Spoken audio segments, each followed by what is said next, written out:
Hello, all of my JUKI friends. My name is Alba, and welcome to my home in New Jersey.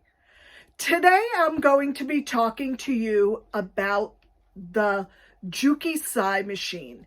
And the Sai is a compact commercial embroidery system.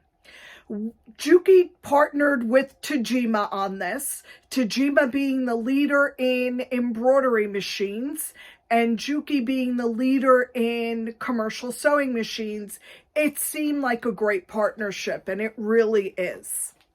In my travels, I have been asked many questions about the Sai machine, and a few of them have been, but Alba, I know that with the Sai, I can do t-shirts and logos and baseball caps, but can I do fun, crafty things like in the hoop projects, lace, and a lot of those other things? And the answer is yes, you can. Today, for all of my JUKI Sai owners and anyone thinking of purchasing this, I am going to share with you a design that I created a few years ago, and I hope you enjoy it as much as I have. And today I'm going to go over how to create this. And what you're going to be getting is a in the hoop quilt block. And this is one of the variations. And by switching up the colors and the layouts, you can achieve a lot of different looks. Now, this is all the same block, just done with different fabric combinations. I'm going to share my favorite combination of all, and that is this layout. And this is all done with that one block. Now, each one of these florals, like this dark blue, is 4 of those blocks laid out together and sewn together. And I have it here in a long table runner. But this could be done to put together a quilt, a bed runner, table runner, placemats, pretty much anything that you could imagine up that you could do with this block. What we will be doing is coming back to a close-up of the screen of the machine, and I'm going to show you how to set it up on your machine, because one of the other questions that I get asked is, do I always have to go into the software? And by the way, that software is included with the machine. So full digitizing software. Do I have to use that every time I want to embroider something? And no, you don't. You do have a lot of capability within the machine. And that is what I'm going to be sharing with you today as we open up this in the hoop quilt block. So just give me a moment and I'm going to get up close and personal with our screen and really zoom in. So I'll be right back right by the machine. We are back at the JUKI Sai embroidery machine, where I've opened up my in the hoop twisted log cabin block from my USB stick, and I have it open on the screen. This design is many repeated steps of 3 color changes. And I'm going to show you this one quilt block because the coloration of it makes it a little bit easier to explain. We have a center block and we have 4 times going around that center block completely around the square. Now this can be done where every quadrant is a different color. It can be various colors, almost as an ombre, as I have done here. It could be done, here's 2 color fabrics, and we just kept alternating all around. Many different variations that you can get by simply switching up the colors. And if you Google a twisted log cabin, you will find hundreds of variations, and I'm going to show you some at the end. But right now, what I'd like to do is show you how to set up the design and what we will need to do to complete this design. This is basically like paper piecing with the embroidery machine in the hoop. And there are various steps that we are doing. Now, I've left all my color choices in the machine, and as I said, it's basically 3 color steps. 1, 2, and 3 needle. So we have a red, a yellow, and a green that gets repeated over and over. My red is my placement line. This will sew, for instance, that square shape, and it will stitch where the fabric needs to be placed. When we get to the yellow, we want that red color to stop stitching so I could place my fabric down in the hoop. And then my green color will finish that procedure, usually after I flip my fabric. Now you could see where I would need the JUKI Sai machine to stop at virtually every color stop except the last one. So I'm going to show you how to set up those color stops. Now here at the bottom of the page, color number 5 has what looks like a stop sign with a hand on it. And I know I've already done number 6 as well. So we are going to do the same thing with number 1 through 4. And there are 50 steps to this design. So this would need to be repeated for all of those, except the last one. The first thing that I am going to do is I am going to select number 4. I like to start from the bottom of the page and work up. It really does not matter, whichever way makes more sense to you. With number 4 selected, I'm going to zoom in a little bit more. You're going to see it's blinking right there on the screen. That's where my action is taking place. I am going to touch that stop sign, and it puts a color stop at number 4. And I am going to repeat this for all of my steps. And you want to go from number 1 all the way to number 49. And you're going to page down. And as you can see, I put all of my stops in going throughout the whole design, making sure that as I am going through those steps, my first is my red color, my second is my yellow, my placement line, and the third is my finishing for all of these steps. And I have that stop put on all of those. Now that I've prepared all of my stop positions, I am ready to continue with starting my project, and I am going to touch that set button. At this screen, I'm going to tell the machine the hoop that I would like to use, and I am using that tubular number 1 hoop, and you do get all 3 of those top hoops, and everything listed down below are optional hoops that can be purchased. And I love the fact that I get 2 of each one of these hoops included with the machine. So I've selected that number 1, my larger one, and I am selecting that set button to bring me to the next page. Now, if I did want to rotate my design, do any movements, do any further edits, this is where I would be able to do so.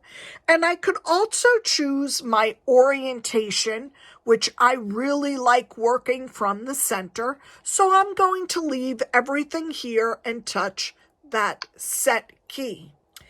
Now, if I did need to move my design, and I'm just going to move the camera back so that you could see my machine, here is where I would be able to actually move the placement.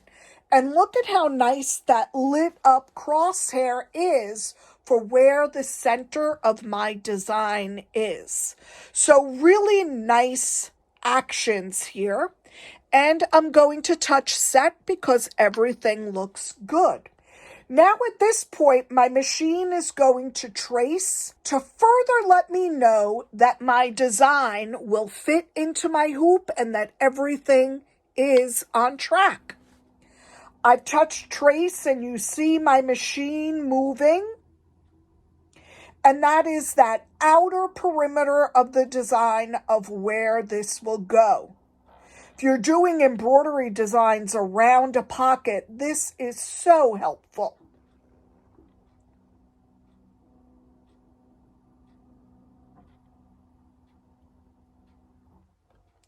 And it has finished that tracing function, and I am ready to start, but I have this one thread that's just there, and I get asked a lot, Alba, how do I take care of those threads? Where do I put them?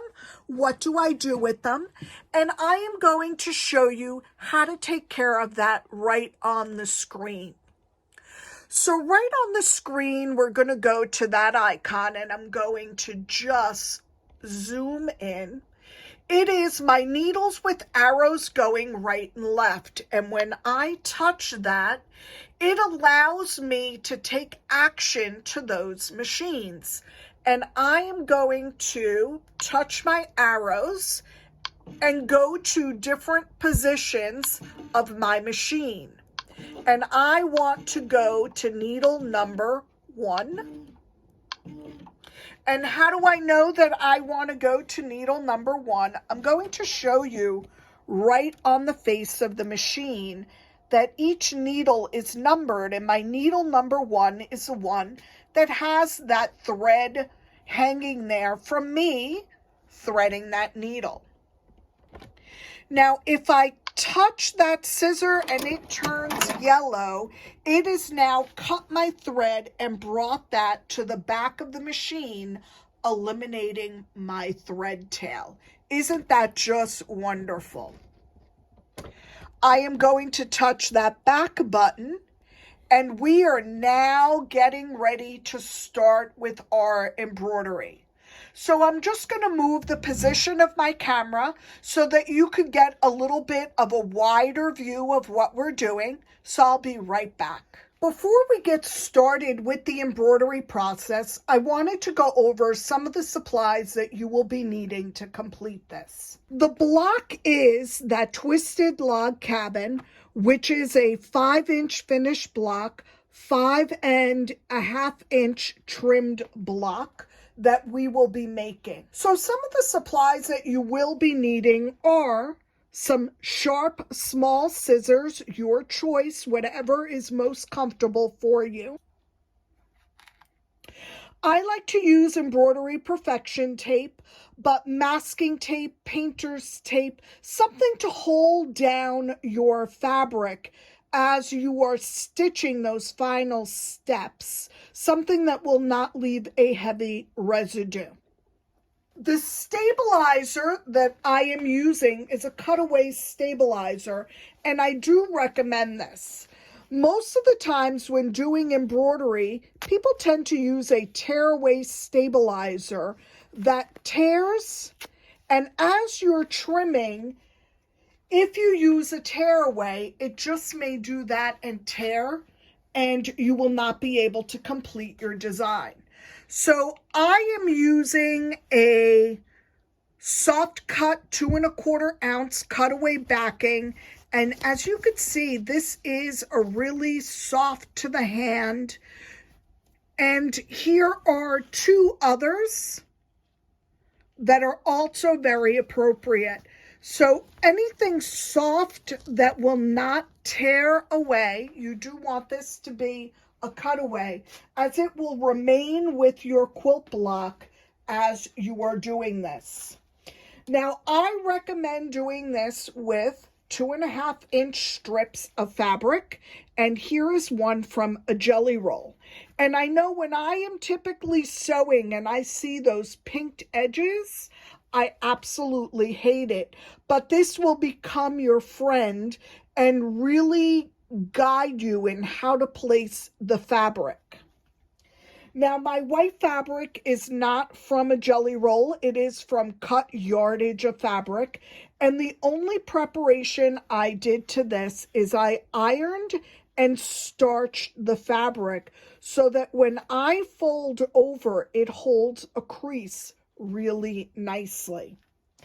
If you're using a jelly roll that is not starched, it's going to have a much softer hand, and it will be harder when you fold it over to get it to lay nice and flat, as it will not hold that crease well. So I do recommend starching your fabric.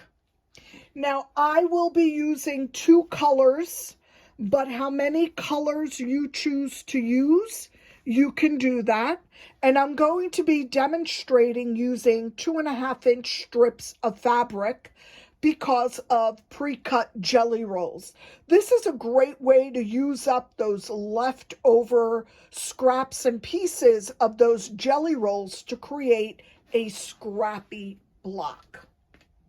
Now that I've gone over the supplies, we'll get started with our project. As you can see, I'm getting started with the twisted log cabin block. And right now, the machine is stitching that red placement line. As it finishes this line, I'd like to show you the screen. As it says, stop by color change and reset. This is the machine recognizing that we have set a color stop. So I am going to touch that reset button. And now, whenever that red line is stitched, this is my indicator to place fabric. And what I'm going to do with that center design, that center square, is the only time that I am placing fabric face up. I am placing my fabric down, and I'm just going to put a piece of tape, and I'm making sure that my fabric extends and covers that area that was previously stitched. When I hit start, that yellow color will start to stitch and tack that fabric down. And as you can see, the tape is just to keep everything in place. Once that is done, what we will do is trim that fabric, leaving about 1/4 inch all around. And you would probably want to do this setting the hoop down on a flat surface like a table. Now that that center square is trimmed, it will go on and start to sew and put my colors around those 4 corners. So my first line that is stitching is a red placement line. And this is to show me where to place my fabric. And I'm going to zoom in a little bit more.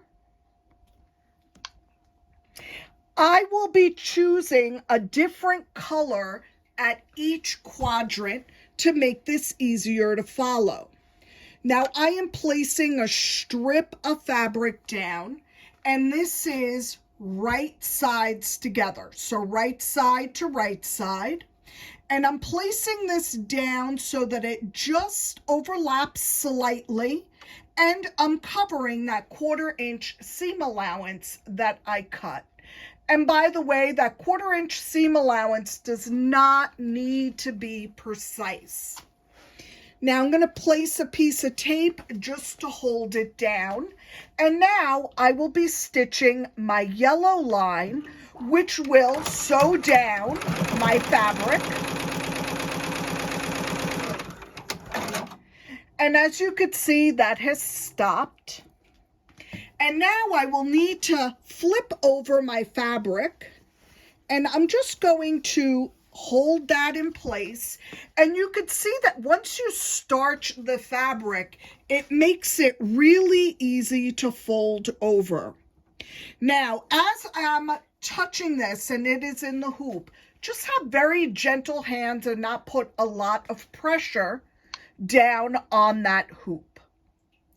I am going to touch start, and this will sew my green placement line.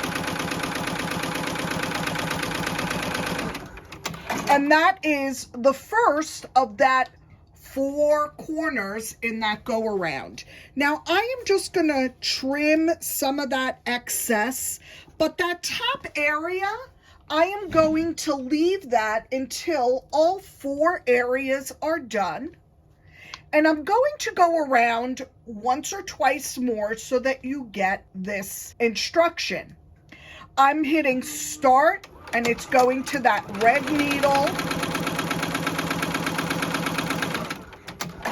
And this is where I would place my next strip of fabric. Again, when I'm placing my fabric down, I want to slightly overlap where that red line starts. I want to cover my seam allowance, and I want to place that fabric down. I am going to add a piece of tape just to hold that down. And I am going to hit start and my yellow thread. Now I've chosen to do the different thread colors. If I were doing this for real, I would probably be matching my fabric colors. Now I'm using a strip of fabric from a jelly roll, so I'm just cutting off that extra to make it a little bit easier for me. And again, I am going to flip. And you see with that starched fabric, it just holds in place beautifully. And I am going to tape to further assure that that's laying nice and flat.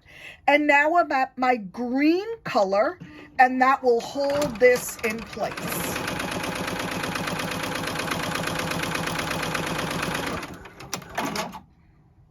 Now I'm going to go once around, and this gets repeated over and over again. Now I'm going to stitch where it's going to want me to put my fabric, and that's always in red.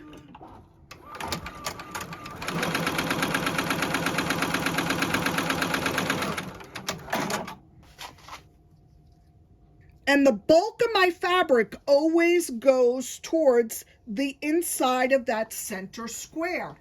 And now it will sew in yellow to hold that down.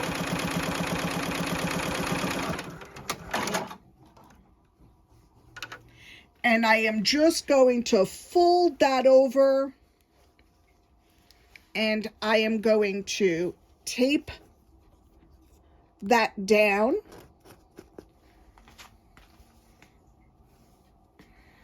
And again, with my green line.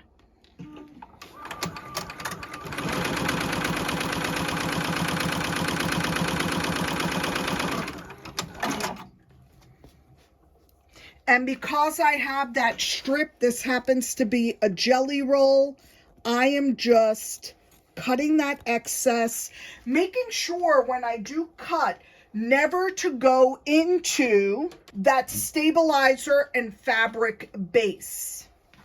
Now I'm going to get my placement line again.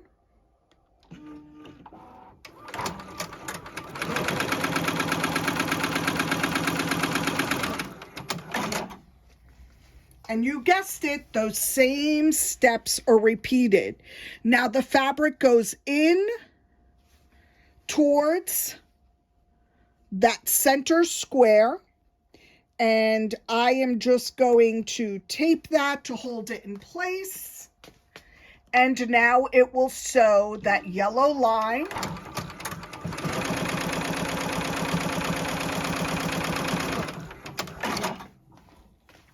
And I will flip that over. So this is very similar to paper piecing, but it is all done in the hoop with the embroidery machine. And you're not having to fussy cut precise pieces. And now that green will be stitched.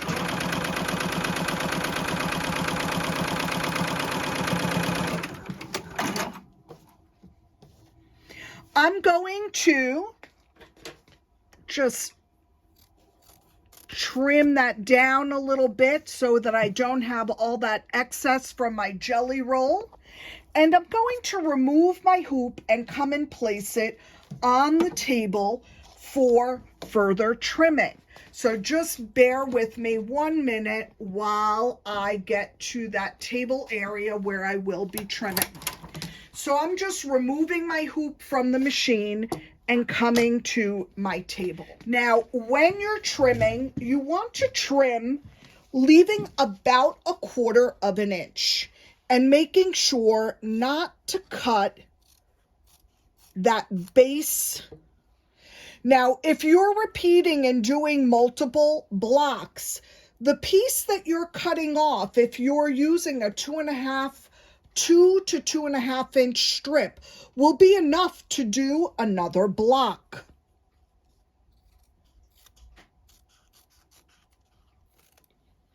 And I'm just trimming that up. And as you could see, I like to go straight across,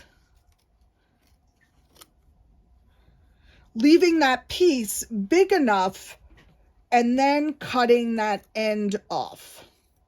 And again, I'm just being very careful not to cut into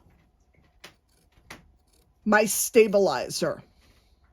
Now, as you could see, this is not a perfect cut, and it really will be okay because all of this gets covered up. But you do want to try and be as neat as possible. You would be turning this around, which is difficult for me to do on the camera. So now I have my trimmed up square, and we will be repeating these steps going 4 times around. So let's come back and see how that looks. Welcome back, everybody. And we've completed our quilt block, and we've gone that same step that we did once around that center square 4 more times. When you reach that final time, what you would like to do is leave all of that excess and unhoop your block. Now I'm going to show you this on a different one that I've done to make it a little bit easier to see since it's a lighter color. So on that white fabric, you will see that final green stitching line. And what you would like to do with this is with a ruler and rotary cutter, cut 1/4 inch beyond that final line, and that will square up your block and allow you to sew them together. Now I'm going to reach over for some other blocks to show you. And I'm also going to point out a few little tips for you. Now here on this purple one, that final line is in white. There we go. And what you want to do is when you're putting together blocks like this and sewing them together with your 1/4 inch seam allowance, this is not when you want to use a scant 1/4 inch. You actually want to go a little bit more generous than you would scant. And what you want to do is when the 2 right sides are together, your needle wants to go just beyond that stitching line so that that final stitching line does not show up in your finished product. So you want to go more on a generous 1/4 inch than you do on a scant 1/4 inch for this particular block. Now, I'm going to be playing with some layouts, and I'm going to change the direction and the zoom of my camera so that you could really get a close-up of how I accomplish the different layouts for this, and just to give you a little bit more of an idea of how creative you can get with this twisted log cabin. So I'll be right back. Hello, welcome back. So now what I'd like to do is share with you some different layout ideas. And I've shared with you the table runner that I made with that floral design. And I wanted to show you how I created that. Now, first of all, it takes 4 separate blocks, 2 of them with the square going towards the right and 2 of them with the square going towards the left. So the block will need to be mirror imaged, and you're able to do that in the Tajima Writer software that comes with the machine. So here I'm going to start laying them out. Now, if you look at this on the table, with the edges right at the table, one is with the point going up and one is with the point going sideways. So here we have an upright, here we have a sideways, and we're going to reverse that on the next row. And as you put 4 of them together, you come up with this floral design. And I wanted to share how I did that. So I'm going to place that on top of here, a little bit spread out so that you could see that. Now I wanted to share another design idea, and I really like this because it is fans and it takes on a very geometric look. And I'm going to try and hold this upright against me. There. And this is also done with mirror images of the design. And what I like about this one is not only with that fan design where they're facing each other do you get a pretty design, but also when they're going in the same direction or opposite directions this way. Just creates a very, very beautiful design. Now here's a block that I did where I did this with 3 colors. And now when you place them in different directions, you get what looks like a twist. And there we go. I'm going to show that. So the twist can be done with 2 different colors or with that same color. So that twist type of block is also quite beautiful. Now, outside of just the direction and the layout, you can also play with the different fabric colorations. So this is 2 different fabrics alternating all around. And of course, that block that I showed you earlier with the ombre. I hope that you enjoy this design. As I said, I created this several years ago and I wanted to share it with you. I'd love for you to message and let me know how you enjoyed this project.